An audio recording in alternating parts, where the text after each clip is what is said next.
Puji Tuhan, kita tidak terasa sudah berada di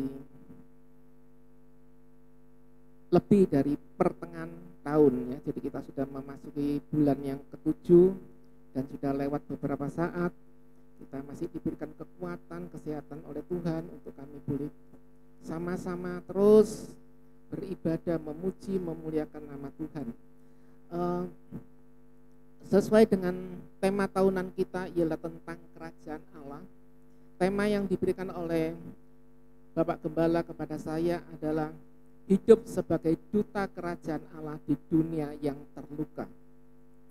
Mari kita bersama-sama akan membuka firman Tuhan dari 2 Korintus 5 ayat 20.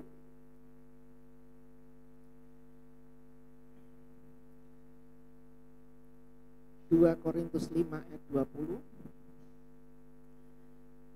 Jadi kami ini adalah utusan-utusan Kristus.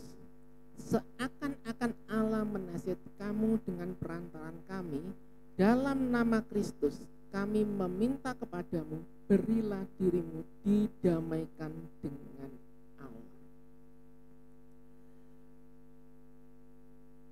Tema ini sangat menarik sekali.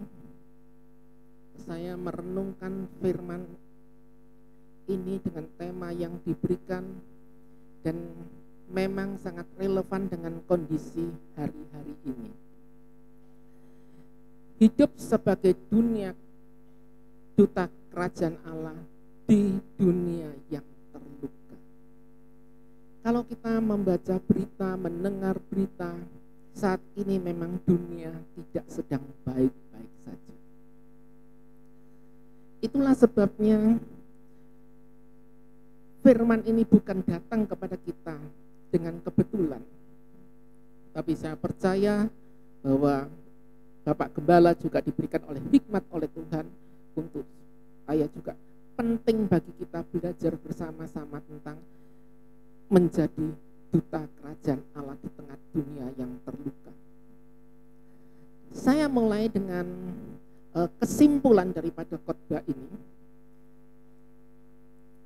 di mana firman Tuhan jelas mengatakan bahwa setiap kita dipanggil untuk menjadi penjala manusia. Juga ditekankan melalui amanat agung bahwa karena itu pergilah, jadikanlah semua bangsa muridku dan baptislah mereka dalam nama Bapa dan Anak dan Roh Kudus. Jadi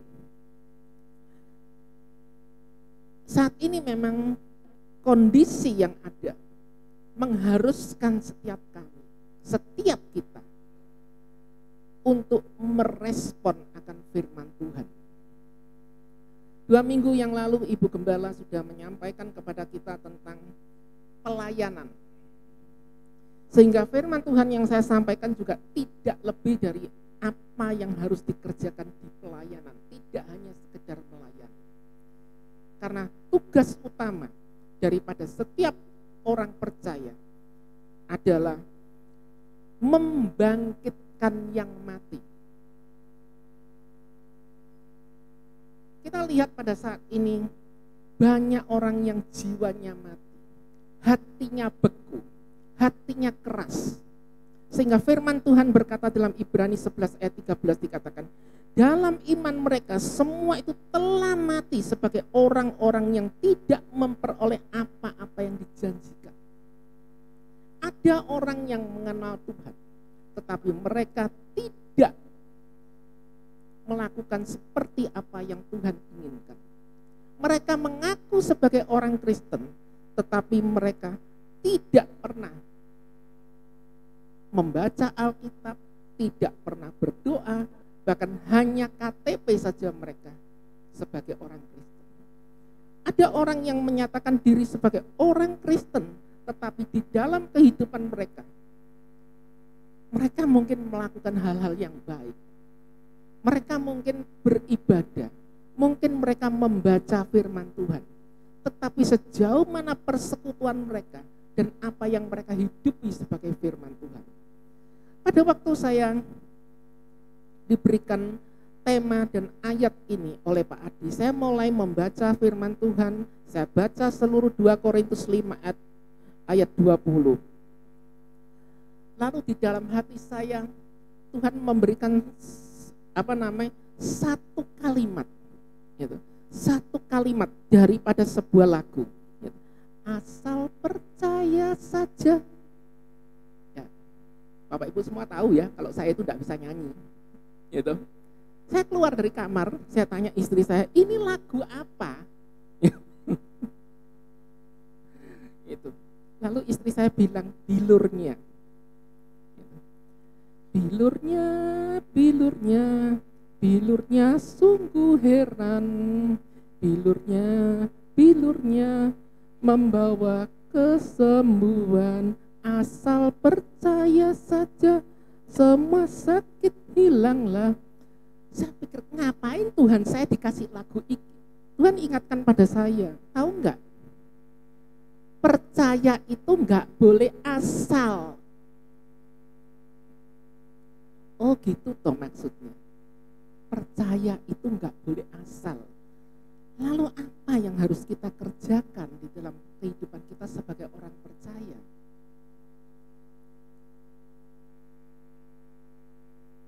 Mungkin setiap kita merasa bahwa kita sudah pergi ke gereja, kita sudah hadir dalam persekutuan-persekutuan, kita sudah melakukan pelayanan-pelayanan, dan kita sudah melakukan apa saja tanggung jawab kita sebagai orang Kristen. Lalu pertanyaannya, apakah cukup?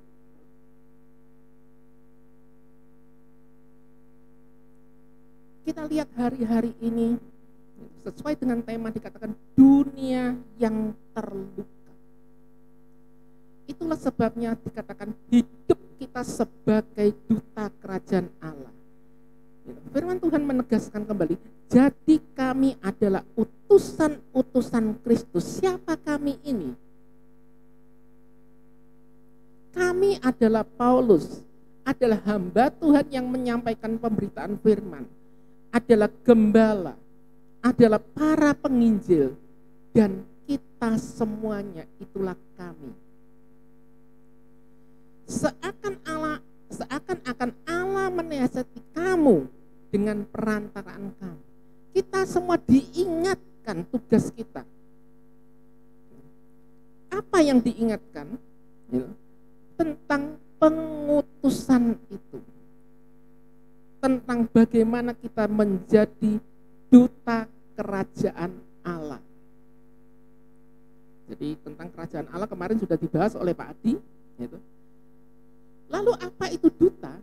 Sesuai dengan Wikipedia dikatakan duta itu duta besar, dubes, yang secara resmi disebut sebagai orang luar biasa yang memiliki kuasa penuh dan menjabat sebagai diplomatik yang ditugaskan pemerintah asing ya, untuk mewakili negaranya, hadir di sebuah negara mewakili negaranya.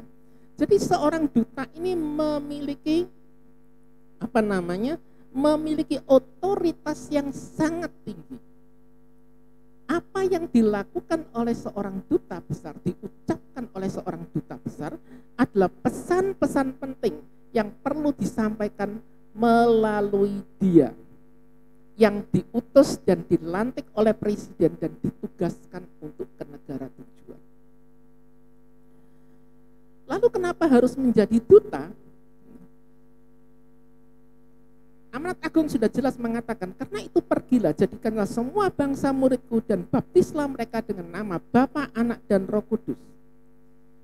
Matius 5 ayat 13 menegaskan, kamu adalah garam dunia.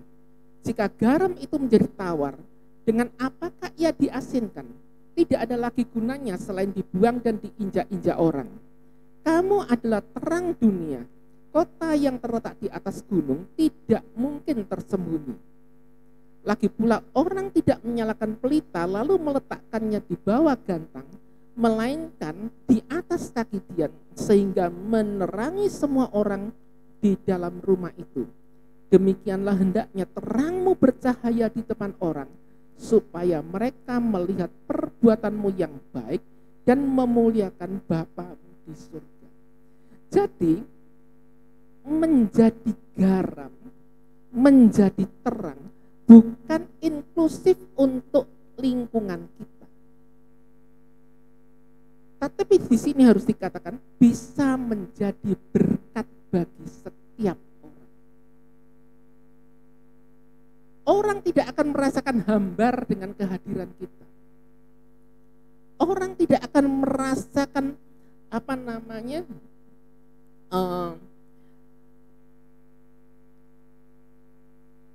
hidupnya tidak tercerahkan saat bergaul dengan kita. Itulah pentingnya anak-anak Tuhan harus hadir menjadi berkat bagi orang-orang di sekitarnya. Saat ini banyak orang yang sedang mengalami masalah dalam hidup mereka. Kalau kita mendengar media sosial, ada banyak orang-orang yang di luar sana sambat, ada banyak orang yang mengeluh, bahkan di dalam keputusasaan mereka menghujat, mereka saling membunuh karakter sama satu sama lain dan tidak menjadi berkat. Itulah perlunya anak-anak Tuhan hadir di tengah-tengah lingkungan yang ada. Kita melihat beberapa kasus belakangan ini tentang kejadian di Sukabumi. Kita melihat kejadian setelah Sukabumi terjadi di Depok. Dan kejadian ini terus akan terjadi.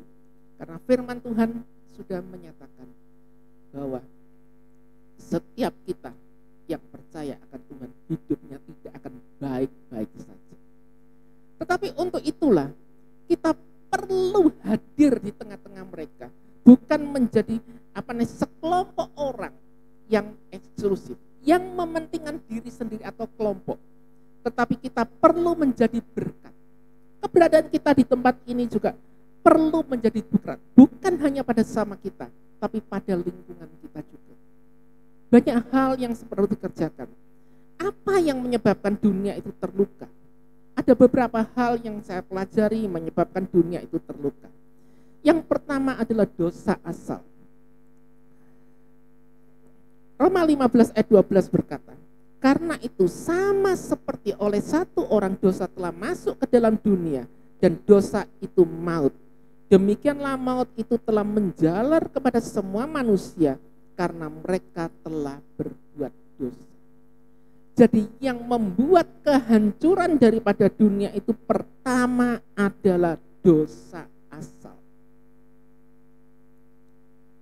Karena dosa ini sebagaimanapun ditutupi, maka dosa ini tetap akan bekerja. Kan dosa ini memiliki suatu power, memiliki pengaruh yang kuat. Sehingga dengan siapa kita bergaul, maka pengaruh yang kita bawa itu juga akan mempengaruhi kehidupan kita. Penting sekali di sini kita mulai belajar bahwa kehidupan kita seharusnya membawa pengaruh-pengaruh positif, pengaruh-pengaruh yang bisa membawa orang lain melihat keberadaan Kristus di dalam kehidupan kita.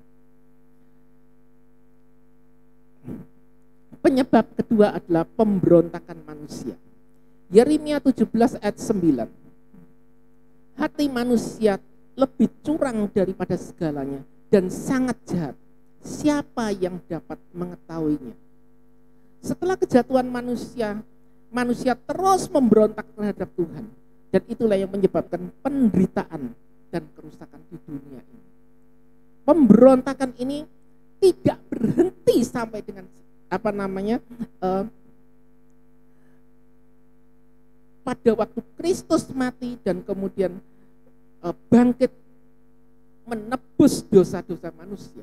Tapi pemberontakan itu kita lihat sampai hari ini terus terjadi.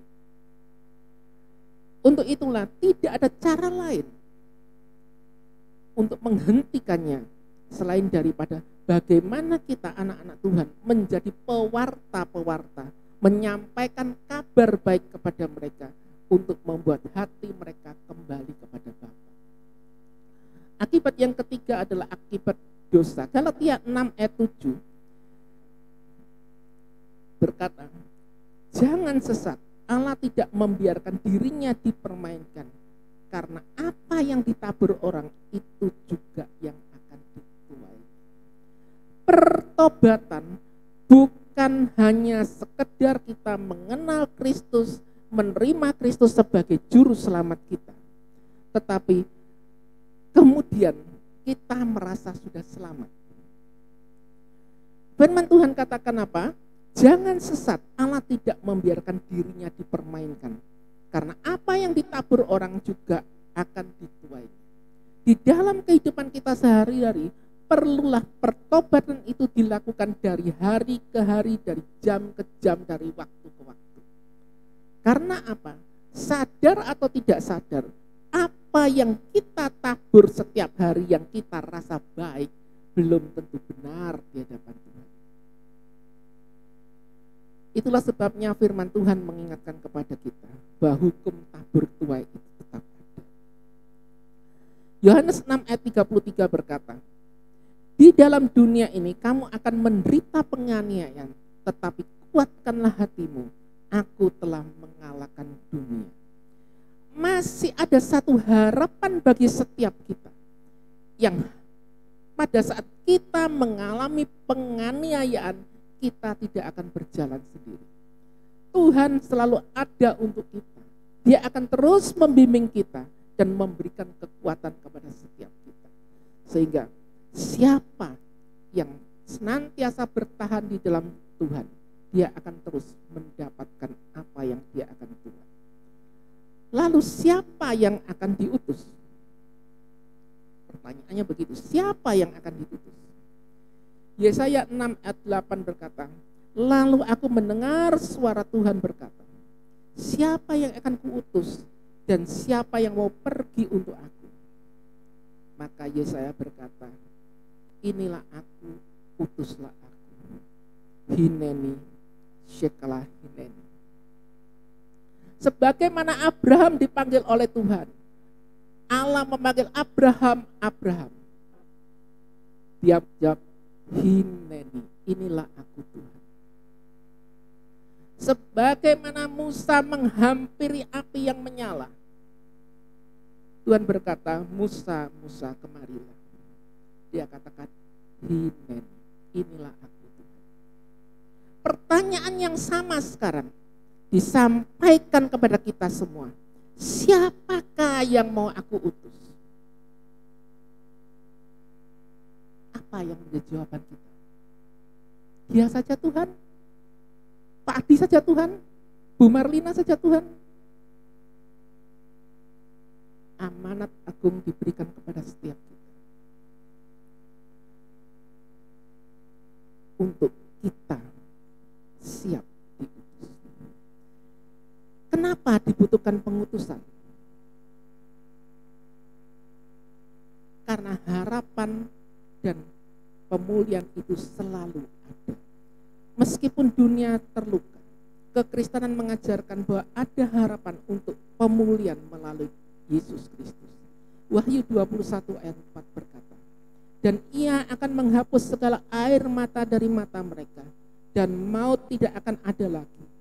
Tidak akan ada lagi tangisan, tidak ada lagi keluh kesah, tidak ada lagi sakit, sebab segala sesuatu yang lama telah berlalu.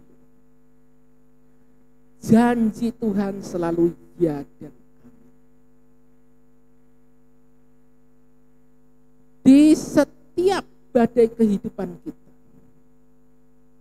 kita tidak pernah selalu sendiri. Begitu juga yang saat ini krisis dialami oleh dunia ini, jawabnya hanya satu, Kristus. Lalu apa yang harus saya lakukan sebagai seorang duta-duta Kristus? Yang pertama, seorang duta besar itu memiliki tugas sebagai wakil negara. Lalu kita mewakili siapa? Filipi 3 ayat 20 dikatakan, karena kewargaan kita adalah di dalam surga, dan dari sana juga kita menantikan Tuhan Yesus Kristus sebagai juru selamat. Kita adalah warga kenegaraan surga.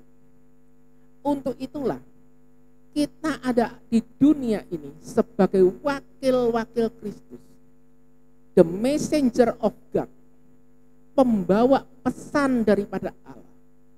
Untuk apa? Untuk membawa kabar baik, memulihkan yang terluka, menguatkan yang lemah, membangkitkan yang mati, dan menopang mereka semua yang ada di dalam kesusahan. Menjadi duta Kristus mewakili nilai-nilai kerajaan Allah dan ajaran Kristus dalam semua interaksi kita di masyarakat. Jadi apa yang kita lakukan itu bukan atas kehendak kita. Turunkanlah ego kita, turunkan personality kita, turunkan level harga diri kita. Karena seorang duta memang memiliki harga diri. Seorang duta memang memiliki segala yang dia punya karena dia diberikan kuasa. Tetapi seorang duta juga harus patuh di tempat dia diutus. Ini penting. Kita tidak bisa membawa ego kita ke tempat di mana kita diutus. Bayangkan aja kalau ada tamu ke rumah kita kemudian semena-mena, ya kan? Aturan yang dipakai ini aturan tamu atau aturan tuan rumah? Begitu juga pada waktu kita di sekolah, pada waktu kita di tempat kerja. Aturan yang dipakai adalah aturan di mana kita berada. Itulah sebabnya menjadi wakil daripada kerajaan Allah juga penting bagi setiap kita untuk memiliki satu pengendalian diri yang baik, menjadi seorang hamba yang baik, untuk melayani dengan tidak mengurangi nilai-nilai yang ada di dalam diri kita.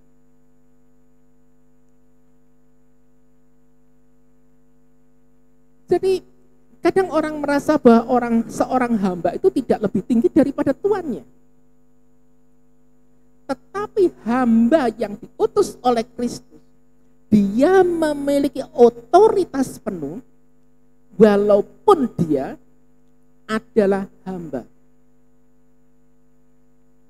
Jabatan, pangkat, tingkat apapun kuasa yang dia miliki adalah kuasa daripada tuannya. Tetapi sebagai seorang utusan, kerendahan hati ini penting. Untuk supaya apa? Kita bisa diterima dengan baik di mana kita berada. Tugas yang kedua adalah membangun hubungan.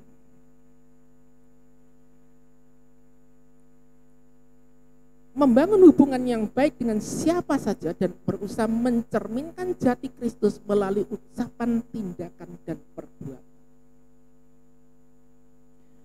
Kita tidak perlu terlalu jauh kepada siapa kita harus melakukan ini. Tetapi coba kita mulai melihat, mengkoreksi, bercermin pada diri kita sendiri. Apakah ucapan-ucapan yang kita ucapkan boleh menjadi berkat? Minimal di dalam lingkungan rumah kita. Tindakan kita juga menjadi berkat di dalam lingkungan di mana kita ada. Jadi baik itu di rumah, di sekolah, di tempat kerja maupun di masyarakat. Tugas ketiga daripada seorang duta adalah melindungi warga negara. Orang-orang yang dipanggil oleh Tuhan itu tidak banyak. Kita di sini ini dikumpulkan bukan dari satu kelompok, dari satu RT atau satu RW, tapi kita di sini berkumpul dari berbagai macam tempat. Kita juga mungkin adalah orang-orang yang dikucilkan oleh lingkungan kita.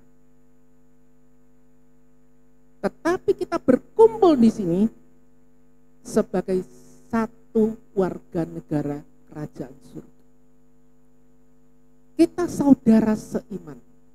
Kita saudara yang saling menguatkan, saling mendukung, saling membangun. 2 Korintus 5 ayat 17 mengingatkan. Jadi siapa yang ada di dalam Kristus, dia adalah ciptaan yang baru. Yang lama sudah berlalu dan sesungguhnya yang baru sudah datang. Sehingga apapun latar belakang kita, pada saat kita datang kepada Tuhan, kita sudah bukan lagi ciptaan lama. Latar belakang kita sudah dikikis oleh Kristus. Kita terus perlu melakukan pertobatan dari hari ke hari, dari waktu ke waktu. Dan kita dikumpulkan di sini dari berbagai macam karakter, berbagai macam latar belakang, dan dari berbagai macam hal yang masing-masing kita tahu akan keberadaan kita. Mungkin sedikit di antara kita yang lahir langsung dari keluarga Kristen. Tetapi apapun itu, banyak juga dari keluarga-keluarga Kristen yang hidupnya memiliki masalah. Itulah pentingnya, walaupun kita lahir dari keluarga Kristen, kita tetap harus secara pribadi mengalami pertobatan pribadi. Kita nggak bisa menjadi seorang yang karena orang tua Kristen kemudian anaknya otomatis Kristen. Memang pengakuan memang begitu. Tetapi penerimaan kita kepada Kristus perlu dilakukan seorang per orang per orang. Pertobatan itu adalah tanggung jawab pribadi-pribadi, bukan tanggung jawab kelompok. Orang tua punya tugas untuk mendidik anak-anaknya, memperkenalkan mereka kepada Kristus dan kebenaran firman Tuhan. Guru-guru sekolah minggu mereka juga bertugas yang sama, memberikan penajaman-penajaman firman Tuhan melalui berbagai pendekatan untuk membuat anak menjadi semakin lama semakin dikuatkan dan semakin imannya diteguhkan di dalam Kristus, mencintai Kristus sebagai Tuhan dan Juru Selamat pribadi. Tetapi di dalam pertumbuhan ada banyak sekali kontaminasi yang mencemari kehidupan orang Kristen. Sehingga saya melihat pada waktu pelayanan seringkali melihat ada hal-hal dan kejadian-kejadian yang kadang-kadang mengagetkan.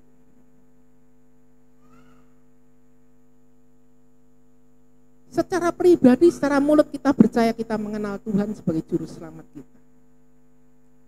Tetapi ternyata ada juga hal-hal yang berbau okultisme.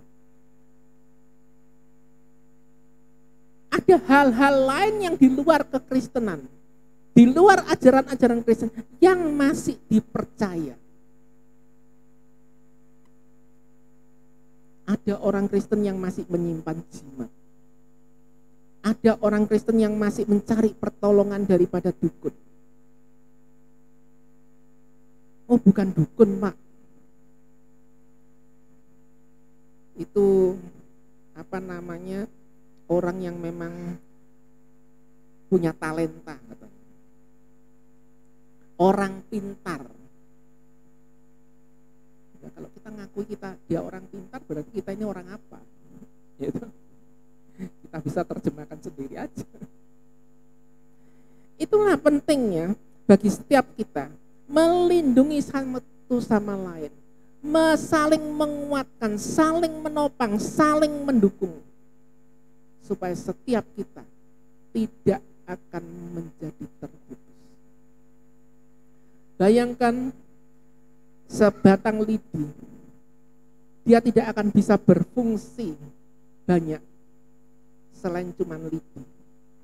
Paling-paling hanya menjadi tusuk sate. Paling-paling hanya menjadi umpan laler. Ya. Tetapi kalau batang-batang lidi ini dikumpulkan, maka batang-batang lidi ini memiliki lebih banyak fungsi. Dia bisa digunakan untuk menyapu.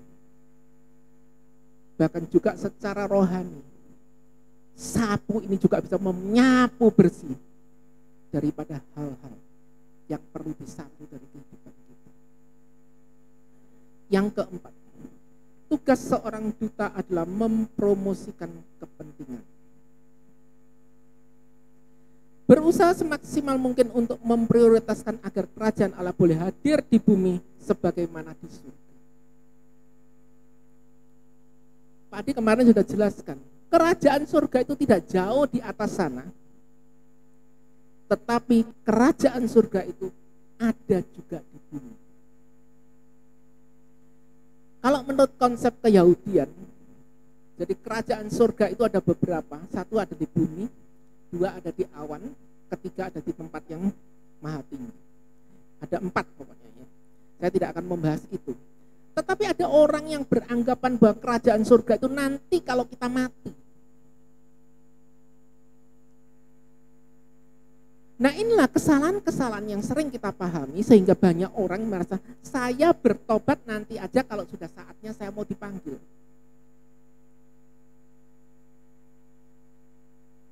Ya kalau kita tahu waktunya.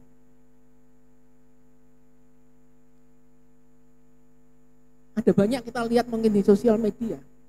Orang enak-enak melayani Tuhan di atas mimbar. Tahu-tahu tidak ada. Berapa lama kesempatan yang kita miliki?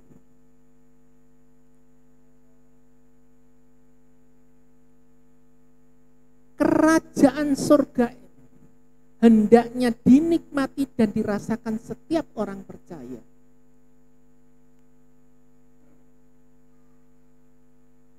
Sehingga kehidupan yang ada di bumi ini hendaknya kita merasakan apa yang dikatakan shalom. Damai sejahtera Allah senantiasa menyertai kita. Masalah boleh datang di dalam kehidupan kita, tetapi kita tidak akan pernah berjalan sendiri.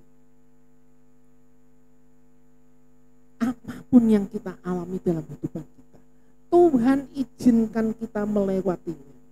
Untuk apa? Untuk kita bisa melihat Allah bekerja. Setiap pencobaan, setiap masalah yang kita alami tidak akan pernah berjalan sepanjang hidup kita. Karena setiap masalah pasti punya titik akhir. Dan di ujung masalah itu, kita akan melihat satu hal yang luar biasa. Tetapi sungguh agar orang-orang di sekitar kita boleh merasakan dan menikmati kehadiran kuasa Allah melalui keberadaan kita. Mempromosikan norma-norma dan budaya dengan nilai-nilai kekristenan agar bisa diterima di lingkungan di mana kita diutus. Kalau bicara pengutusan ini, saya Sabtu yang lalu, pada waktu saya mengantar istri saya untuk latihan di sini, saya duduk di belakang. Dan kemudian saya itu merasa ngantuk. Akhirnya saya turun ke bawah. Saya di kursi yang nempel dengan tangga itu, di situ rasanya saya tertidur sebentar. Dan Tuhan berbicara melalui kesempatan itu. Saya sampai saksikan kepada Pak Adi. Pak Adi, Tuhan membawa saya berbicara tentang Musa dan Yosua. Tentang apa? Tentang kelayakan.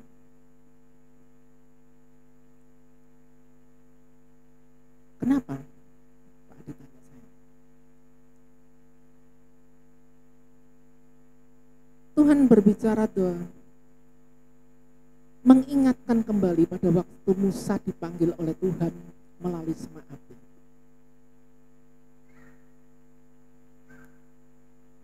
Di mana Tuhan berkata, tanggalkanlah kasutmu, karena tempat ini adalah tempat yang kudus.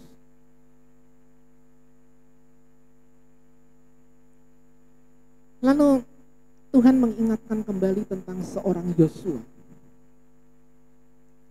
yang bertemu dengan malaikat Mikael. Malaikat Mikael berkata, pakaianmu tidak layak. Saya kaget dan langsung saya terbangun. Tidak layak. Saya pulang dan saya coba untuk mempelajari apa yang saya dapatkan pada hari itu. Dan saya melihat bahwa pentingnya bagi setiap kita di dalam melayani Tuhan mengenakan apa yang dikatakan sebagai kasut kelayakan dan pakaian kelayakan. Hadir di hadapan Tuhan bukanlah sesuatu yang bisa kita anggap sebagai main-main. Untuk itulah saya mengingatkan juga kepada setiap hamba-hamba Tuhan yang melayani, khususnya juga di mimbar Tuhan, di lapangan, sebagai duta-duta daripada kerajaan Kristus. Tampilkanlah dirimu sebagaimana layaknya seorang duta besar satu negara yang hadir dengan penuh karisma, menggunakan segala yang layak sebagaimana engkau berdiri di hadapan Tuhan. Kenapa? Tuhan ingatkan, anakku, engkau layak untuk masuk di dalam kerajaan. Karena pada saat aku lapar, engkau memberi makan. Pada waktu aku tidak berpakaian, engkau memberikan pakaian. Pada waktu aku tidak memiliki tempat untuk tidur, engkau memberikan tempat bagi. Karena orang-orang yang kita layani bukan orang yang miskin secara jasmani pada hari-hari ini, tetapi mereka adalah orang-orang miskin di hadapan Tuhan. Dan Tuhan katakan apa? Orang-orang miskin itulah aku. Jadi layanilah mereka sebagaimana engkau melayani Tuhan. Mari kita bersama-sama melihat di dalam kitab Zakaria 1 ayat 1 sampai 3. Tidak ada di full screen. Zakaria 1 ayat 1 sampai 3. Dalam bulan yang ke-8 pada tahun kedua zaman Darius, datanglah firman Tuhan kepada Nabi Zakaria bin Berek bin Ido, bunyinya, sangat murka Tuhan atas nenek moyangmu. Sebab itu katakanlah kepada mereka, beginilah firman Tuhan semesta alam. Kembalilah kepadaku. Demikianlah firman Tuhan semesta alam. Maka aku pun akan kembali kepadamu. Firman Tuhan semesta alam.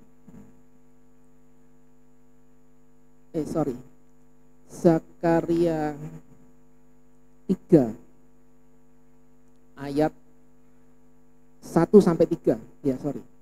Kemudian ia memperlihatkan kepadaku imam besar Yosua berdiri di hadapan malaikat Tuhan, sedangkan iblis berdiri sebelah kanannya untuk mendakwa dia.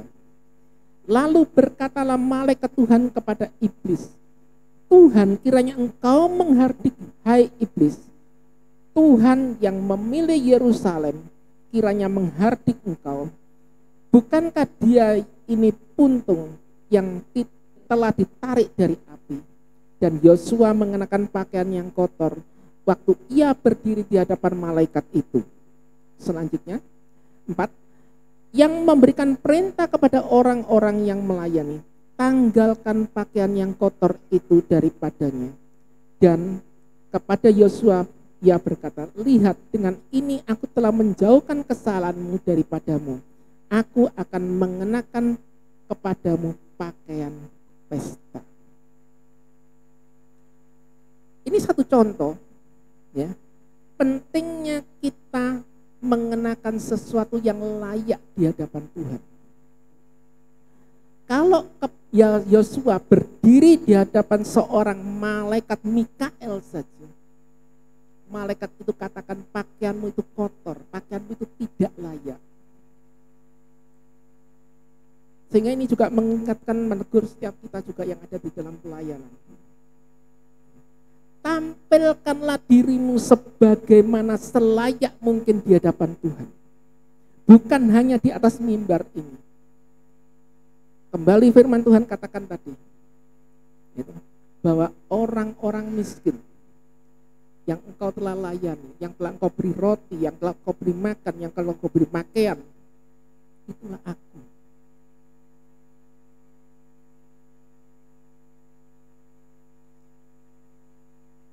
Sehingga Sabtu itu saya bicara sama April, gitu. Penting ya untuk orang-orang yang melayani, gitu. Kita nggak bisa berpakaian sembarangan. Saya melihat di berbagai gereja, puji Tuhan tidak ada di tempat ini, ada pakaian sundel bolong yang dipakai untuk ke gereja. Ada yang kadang-kadang gitu, blusnya saja putus, tidak nyambung dengan bawahannya gitu. Sehingga kadang-kadang apa? Mengganggu konsentrasi orang-orang yang beribadah. Jadi mempromosikan nilai-nilai kerajaan ini penting bagi setiap kita. Dimulai dari siapa? Dimulai dari kita.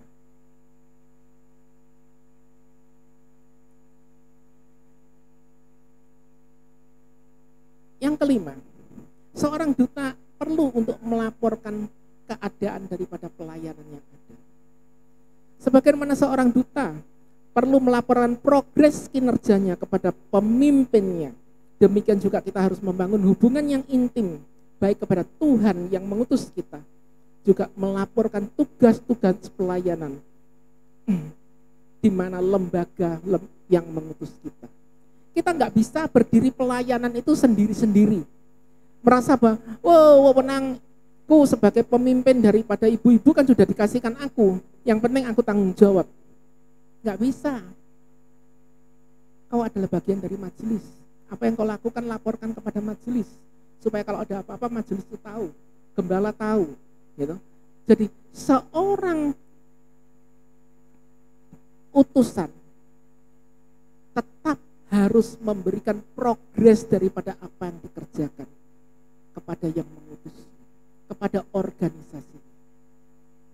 Tidak bisa, organisasi itu tidak bisa one man stand, berdiri seorang diri. Karena apa? Pelayanan yang kita kerjakan satu sama lain itu saling terkait. Dan apa yang kau alami juga akan dialami, ditanggung juga bersama oleh saudara-saudara pelayanan kita. Seorang duta juga punya tugas untuk mengelola kedutaannya, mengelola divisinya. Penugasan seorang duta Kristus wajib dikelola dengan baik, baik dalam interaksi gereja maupun dalam pelayanan misi di luar gereja. Jadi kita nggak bisa acak-acakan melakukan tugas kita. Yang penting kan aku sudah mengerjakan. Pekerjaan yang kita kerjakan harus juga diadministrasikan dengan baik. Harus dikelola dengan baik. Dibuat persiapan-persiapan yang baik, baik pribadi maupun di dalam gereja, untuk menetapkan visi misi kinerja kita dan untuk membuat suatu suara bersama di dalam pelayanan. Tugas seorang duta besar adalah berpartisipasi dalam diplomasi. Partisipasi di dalam segala kegiatan baik itu intern gereja maupun kegiatan di antar denominasi secara fleksibel tanpa memandang dari gereja mana, selama kegiatan itu masih dalam rangka berada dalam kebenaran firman Tuhan. Jadi kita nggak bisa cuma di sini aja ibadah gitu ya. Nanti kalau ada pengumuman ibu-ibu mahar saron, kan bukan kegiatan gerejaku. Kemudian kalau ada kegiatan untuk kota, yang penting kan aku aktif di gereja, nggak bisa. Kenapa? Keberadaan kita juga harus ada di dalam lingkup keberadaan saudara-saudara seiman, walaupun kita beda denominasi. di dalam lingkup gereja kita, Bukit Harapan, di lingkup organisasi kita, GKIN, bahkan juga Malang Raya. Apapun itu yang bisa kita kerjakan, libatkanlah diri kita sebanyak mungkin, supaya kita mengetahui apa-apa yang sedang berkembang di dalam pelayanan yang ada, baik intern maupun ekstern. Berikutnya adalah tanggung jawab mendorong kerjasama. Kita harus bisa membangun kemitraan dengan berbagai macam kelembagaan, baik kelembagaan pemerintah maupun dunia usaha, untuk membangun sistem kemitraan yang bersifat positif.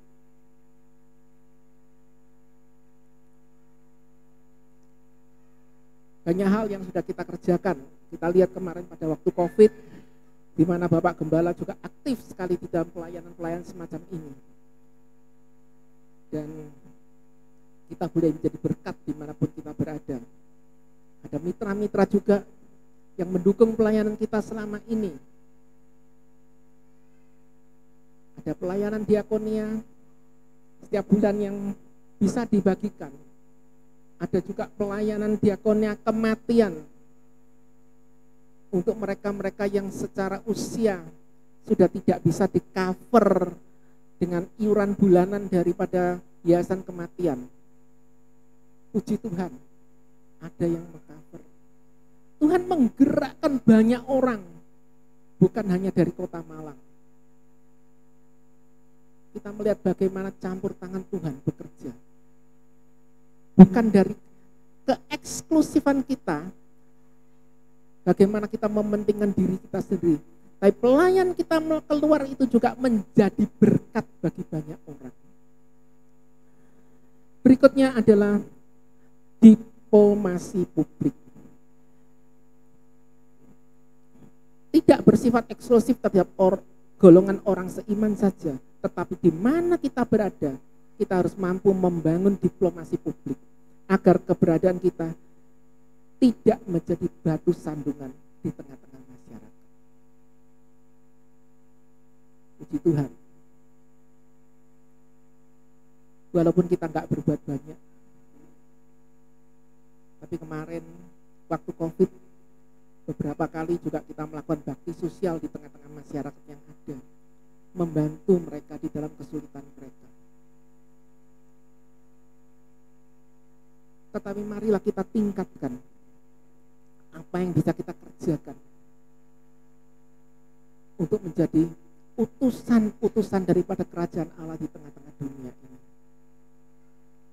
Memperdamaikan mereka agar mereka dengan Kristus, supaya juga akhirnya dunia ini bisa diperdamaikan dengan Allah.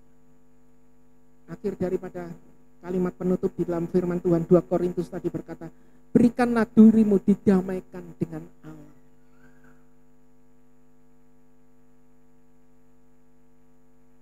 Kalau kita belum bisa berdamai dengan Allah, walaupun kita sudah dibaptis, kita tidak pernah tidak mengalami pembaruan hidup kita dari hari ke hari. Kita tidak menyelesaikan atau membuat diri kita beres dengan Allah. Maka kita juga tidak mungkin mampu untuk menjadi pendamai-pendamai, pembawa shalom bagi masyarakat yang ada di sekitar kita.